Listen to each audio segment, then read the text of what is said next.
participants, and I can't tell you how grateful I am that you've joined in. The way I want to work this is whenever I participate in webinars, I like to get right to the point, get right to the information, and hopefully the information that I'll present is going to help you in your endeavors to improve your health and well-being. So what I'm going to do is start off with a short PowerPoint presentation. I'm going to try to make it about 10 minutes. And then what I'd like to do is I'd like to take your questions. So while I'm talking and sharing some information, any questions that you may have, you should see the ability to ask questions. And what I'm going to do, around about the 10-minute mark, I have a clock right in front of me, is look at the questions, and I'll try my very best to answer the questions in order. You may ask a question somebody else has already asked, so if I skip over your question, it may simply be because the question before you or after you is going to be the same. So I'll do the very best that I can. Anyhow, so the topic for today is fat loss versus weight loss. And first thing I wanted to say was just a little about me. I'm the author of the Slow Burn Fitness, co-author of the Slow Burn Fitness Revolution with New York Times bestselling authors Mike and Mary Dan Eads. I also wrote a book, 10 years ago, called Strong Kids, Healthy Kids, and it's a book that focuses on healthful eating habits for children, as well as strength training for children and adolescents. And I'm also the owner of Slow Burn Personal Training Studios here in Montclair, where I'm broadcasting from, and as well as in the Upper West Side of Manhattan. So, getting right to the nitty-gritty. Fat loss versus weight loss. Now, this is a subject that so many of my clients, and both in my studios and online clients, ask me about. And it's a subject that can be very confusing for people. So the very first point is that we like to boast that we have at Slow Burn Personal Training, we do a fat loss program, not a weight loss program. So for example, this is, sorry, technical malfunction there. This is 5 pounds of fat, or obviously a replica of 5 pounds of fat. This is 5 pounds of muscle. So the question always is, what weighs more, 5 pounds of fat or 5 pounds of muscle? The answer is they weigh exactly the same. So if a client comes into the studio and over the course of, say, 30 to 60 days, loses 10 pounds of body fat, which is common, and I'll explain how that's best achieved, both scientifically and anecdotally, and they gain 10 pounds of lean tissue, bone and muscle, they're going to wind up weighing the same. So if somebody comes in at 130 pounds and they gain 10 pounds of muscle and lose 10 pounds of fat, after 60 days, they weigh the same. So it's very important for people to understand that what you weigh on the scale matters, but sometimes the scale itself, the scale doesn't really give you all of the information that you need. At our studios, we use what's called an in-body computerized device that guesstimates your body water, and from that reading separates your lean mass from your fat mass. So we can show our clients in real time the actual changes in their body composition, the muscle, the lean that they're gaining, and the fat that they're losing. So again, that's a very critical piece of information to understand, and I'm sure you're going to have questions on that first point. So please think about that, and I will answer them as best as I can. Second point on fat loss versus weight loss is that unfortunately, exercise doesn't really affect fat loss much, if at all. So for example, let's say you want to lose 10 pounds of body fat, and you buy into the notion that a pound of body fat is 2,500 calories, or 3,500 calories. You run on the treadmill, and the treadmill says you burn 1,000 calories, right? The question then is, 1,000 calories of what? Hopefully you're thinking, oh, I burned 1,000 calories of fat from off my gut or 1,000 calories of fat from off my butt. But the fact of the matter is that virtually all of the calories or the energy that you used came from intramuscular glycogen stores, meaning the sugar that's stored in your muscles. And your body has, depending on the size of the individual, 2,000 to 3,000 calories worth of sugar that it can use to, that you can use to do any number of things. So when you get off that treadmill and it says it burned 1,000 calories, and another point on that is you have to subtract the amount of calories or energies you would have burned anyway doing nothing. So if in an hour you burn 100 to 200 calories doing nothing, you have to subtract that number from there because you would have burned those calories anyway doing nothing. So, but again, the important point is that when you go for a run or you play tennis, or you get on the treadmill, what I like to call the dreadmill, the calories that you're using are primarily not coming from your fat stores. So when you think fat loss, forget exercise. Even slow burn resistance training is using primarily intramuscular glycogen for fuel. So to recap, if you want to lose fat, that's going to, exercise is not going to deliver the goods. And I'm going to explain in a few minutes what actually will. Now, strength training, no matter how you do it, whether you do slow burn strength training or whether you do other forms of strength training is the best form of exercise for fat loss because when you increase the amount of muscle fibers in your body, actually the myofibrils, you don't increase the fibers, but let's just say fibers for the sake of it, you actually will, over time, increase your resting metabolic rate. Now, here's the thing. It's not by much. It really isn't. It may be if you build 5 to 10 pounds of muscle tissue, your resting metabolic rate might go up 200-300 calories a day. It's something's better than nothing, but it really doesn't help you all that much.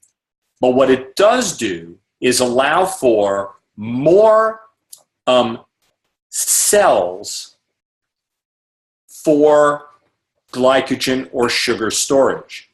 So for example, if you mistakenly eat a high sugar diet, let's say you decide to have some ice cream or you decide to have some pizza, you will have more storage sites for glycogen. Because when your muscle cells are full of glycogen, your body has to convert excess sugar to fat to be stored in the fat cell.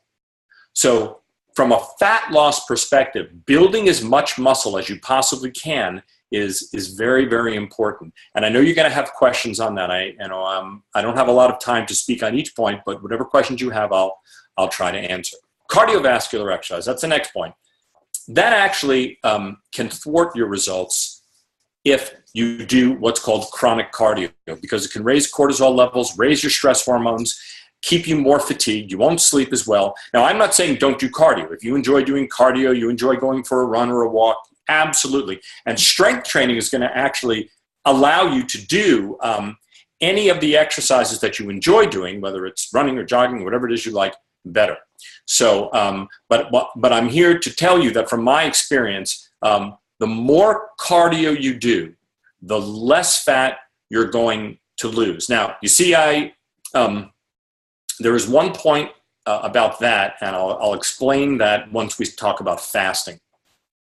Now, I used to think, from a fat loss perspective, that fasting was not a good idea. And the reason why I thought that was because I hadn't done any reading on the research. I really kind of just was using anecdotal evidence, and I really didn't understand the metabolic processes that occur. After reading Dr. Jason Fung's work and the work of some other folks, I realized that fasting is very beneficial, both in terms of an accelerated way to lose fat, but also a way to preserve muscle tissue.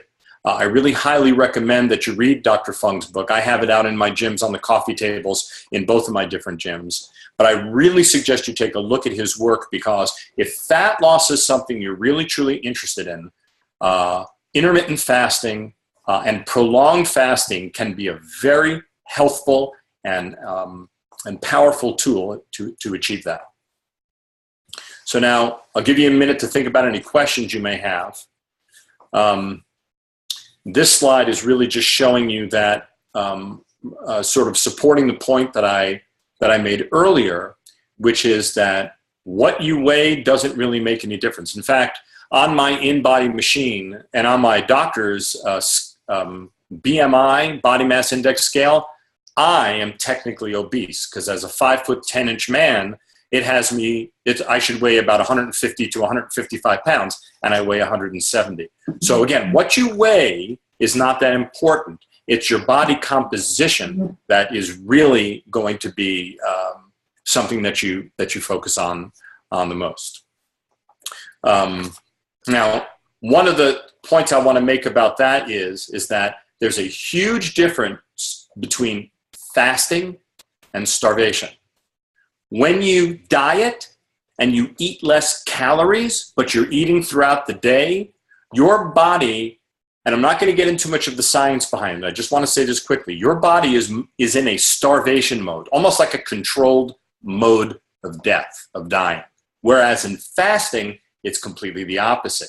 Your body actually upregulates its hormones. It upregulates itself. It improves itself, almost like your body is priming itself for the hunt. Like you haven't eaten in a day or two, so your body has to actually improve itself so you go out there and run and catch something to eat.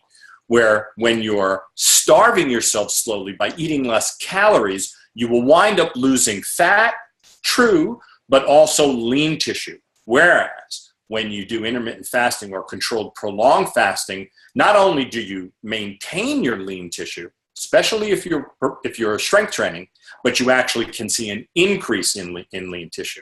So it's very important to understand the difference between the two. So again, this is just another slide showing you the BMI. Weight doesn't matter because what matters the most is your body composition. As I showed you with the real models before, a pound of fat and a pound of muscle weigh exactly the same, but they also take up a lot less surface area. Now, these pictures, this slide that I found, it's not quite right, but the muscle would be a little bit larger, but this just illustrates that when you start to lose body fat and gain muscle tissue, you will start to notice serious shrinkage around areas that you may never thought you could shrink from, like especially like in your toes, and your rings might get looser before you lose the fat around your neck. But fat takes up much more surface area per pound.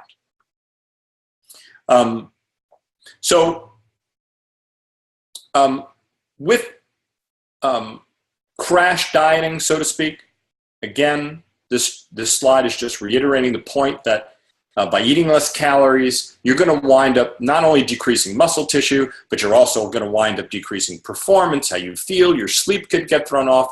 It actually can accelerate cortisol levels and kind of almost increase the aging process. Whereas when you're just losing fat by healthful, low-carb, protein power type eating along with controlled fasting, the opposite happens. This is just a quick slide to show that when you're eating often, you're spiking your insulin levels back and forth, which is not a good thing. Insulin is a fat storage hormone. It's a sugar regulating hormone, but it's also a fat storage hormone. And you want to keep your insulin levels as low as you possibly can. The very best way to do that is to fast. The second best way to do that is to make sure you're eating a diet that's low in what I call carbohydrates, which are the breads and the sugars and the pastas and the things of that nature. Oh, I think I put the slide in the wrong order, but this just goes to show that growth hormone, all of your I could call it your hormonal tone, your hormonal milieu is greatly improved when you fast. I'm going to skip this slide for time.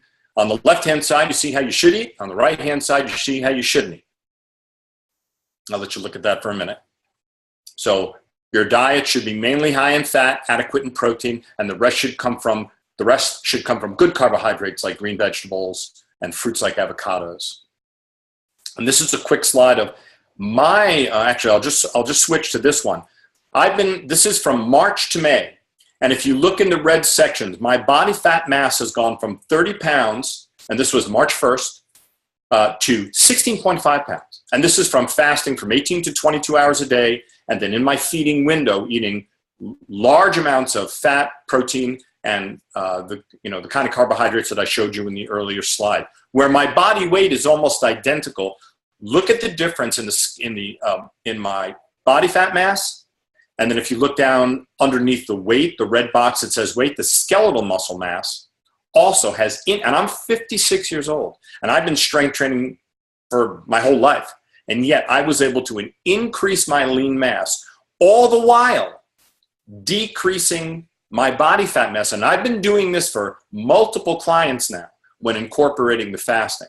So and if you look at the very bottom red boxes, visceral fat is the brown, gooey, bad fat that's between your organs and your muscle. And you can see that my visceral fat level also significantly decreased. So now I went on for about 15 minutes. I'm just going to go to the next slide to say thank you. And I want to take a few questions. So if anybody has any questions, I'm going to look at my second computer and see who's asking what. I'm just going to turn my head and look to my other computer to see. Soon I'll get technologically advanced and I'll have like multiple screens. I see that no questions have come in at all. So that could mean that the information that I've provided was worthwhile. I hope it was. If you do have any questions at all, and you can send them to me by email.